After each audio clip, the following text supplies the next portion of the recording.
বাঙালির পোড়া কপাল ছাড়া আর কিছু না। দেখেন, একটা স্নাইপার রাইফেল উদ্ধার করেছে বাংলাদেশের সেনাবাহিনী। এই সেনাবাহিনী সেই নড়াইলের এক গ্রামে গিয়ে কি মোল্লা, সুমন মোল্লা না সোহান মোল্লা, তার বাড়ি থেকে বিভিন্ন পত্রপত্রিকায় খবর, সে কলেজ শিক্ষার্থী। কোন টাইপের কলেজ শিক্ষার্থী? ওই জুলাই আগস্টের সময়ের কলেজ শিক্ষার্থী। এবং এরপরে বিভিন্ন জায়গায় ছড়িয়ে বেরিয়েছে সেই স্নাইপার রাইফেল খানা, যেটা সেনাবাহিনী উদ্ধার করে এর আগের দিন পর্যন্ত আমরা জানতাম, সেটাতে গ্রামের লোকজনকে ভয়ভীতিও দেখিয়েছে। এখন 24 ঘন্টার ব্যবধানে বিড়াল হয়ে যাচ্ছে রুমাল, রুমাল হয়ে যাচ্ছে বিড়াল। অবস্থাটা ওইদিকে না? প্রশ্ন তুলে কিছু কিছু পত্রিকার রিপোর্ট আসছে, সেটা কি এয়ার গান কিনা।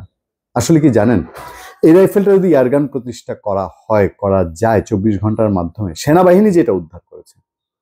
শোনেন, আমরা শৈশব থেকে বাংলাদেশে শিকার নিষিদ্ধ হয়েছে। আমরা শৈশব পার হয়ে কৈশোরে যাওয়ার পরে আমরা আমাদের পরিবারে দেখেছি, বহু দেখেছি। এবং একসময় এয়ারগান বাংলাদেশে বৈধ ছিল। এয়ারগান তো অবৈধ হলো সেই দিন মাত্র। এইটাও যদি এয়ারগান হয়, এটাও তো অবৈধ, এবং ধুমধুমার অবৈধ। এই ধরনের এয়ারগান বাংলাদেশে বেচাকিনি কখনো হয় নাই। আচ্ছা, সেগুলো দেখা, চেনা এবং কোনটা কোন কোন ধরনের অস্ত্র, একটু যারা সচেতন, যারা ইউটিউবিং করেন, আর যদি পরিবারে কারো শিকারের ঐতিহ্য থাকে, যাদের নিজেদের পরিবারের এসব ব্যক্তিগত মানে ব্যক্তি পর্যায়ের যেসব জিনিসপত্র থাকে, সেগুলো যারা জানে তারা খুব ভালো জানে। আমরা এগুলো ছোটবেলা থেকে অনেক জেনে বুঝে দেখে এসেছি, এবং আমরা ইউটিউবে প্রচুর এই টাইপের কন্টেন্ট দেখেছি, সিনেমা দেখেছি, আমরা মিলিটারি ট্রেনিং দেখেছি। বাংলাদেশ আর্মি এর আগের দিন যখন পত্রপত্রিকায় ছড়িয়ে গেছে যে এটার স্নাইপার রাইফেল বাংলাদেশ সেনাবাহিনী উদ্ধার করেছে, সেনাবাহিনী তো না করেনি। আইএসপিআর তো বক্তব্য দেয়নি যে সেনাই অভিযান থেকে উদ্ধার হওয়া জিনিসটা সেইটা স্নাইপার রাইফেল না, সেটা হচ্ছে একটা এয়ারগান।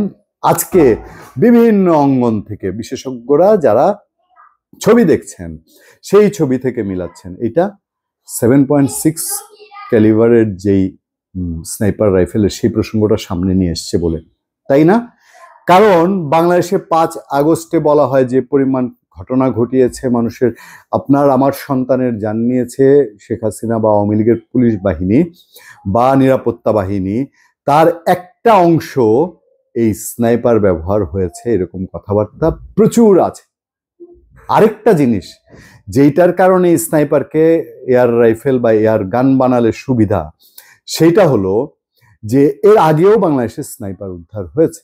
স্নাইপার উদ্ধারের ঘটনা ঘটেছে 5 আগস্টের পরে, এই গভর্নমেন্টের সময় উদ্ধার হয়েছে।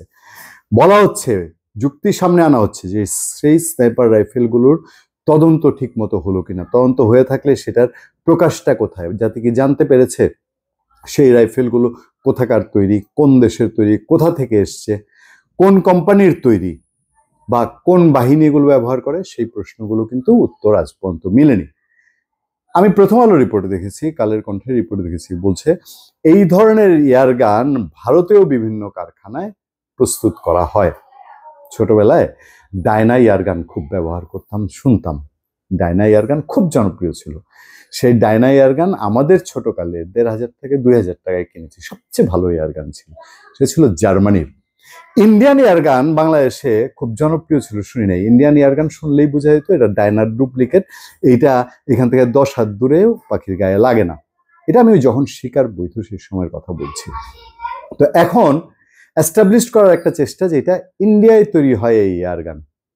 আমি কিন্তু কোনোদিন শুনি নাই, দেখি নাই যে ইন্ডিয়ার এয়ারগান কতটুকু কিভাবে জনপ্রিয় ছিল বাংলাদেশে। আর এই টাইপের এয়ারগান, পাম্প এয়ারগান বলেন বা অনেক টাইপের এয়ারগান আছে, গ্যাস এয়ারগান আছে, সেই এয়ারগান কি এটা কিনা, এটা কিন্তু কেউ এখন হলফ করে বলে নাই। আর সবচেয়ে বড় কথা আমি বলছি যে এখন পর্যন্ত বাংলাদেশে কোনো আইন শৃঙ্খলা বাহিনী হলফ করে বলে নাই যে এটা এয়ারগান, কিন্তু পত্রপত্রিকায় এটা ছড়ানোর চেষ্টা হয়েছে। খেয়াল করে দেখবেন, যখন থেকে স্নাইপার রাইফেল বলে জানানো হয়েছে যে এটা উদ্ধার হয়েছে এরকম একটা ছেলের বাসা থেকে, তখন থেকে একটা পাল্টা ক্যাম্পেইন সোশ্যাল মিডিয়ায় খুব শক্তিশালী। আমি এমনও কমেন্ট দেখেছি, এমন পোস্ট দেখেছি যে এটা একটা নাটক, এখন কি স্নাইপার রাইফেল নাটক চলছে। বাংলাদেশে পুলিশের অস্ত্রগুলো কোথায়? আর স্নাইপার তখন যদি ব্যবহার হয়ে থাকে 5 আগস্টের সময়, সেগুলো এখন কোথায়? এই প্রশ্ন কি সোশ্যাল মিডিয়ার এই অ্যাক্টিভিস্টরা তুলেছে?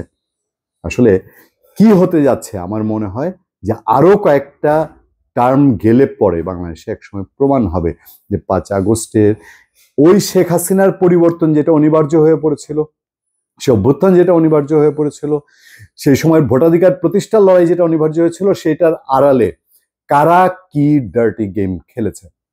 ধন্যবাদ সবাইকে, ভালো থাকবেন, সুস্থ থাকবেন, সত্য করুন এবং সহিংসতার সাথে আপনার সাথে আমি আতিকুর রহমান পূর্ণিয়া।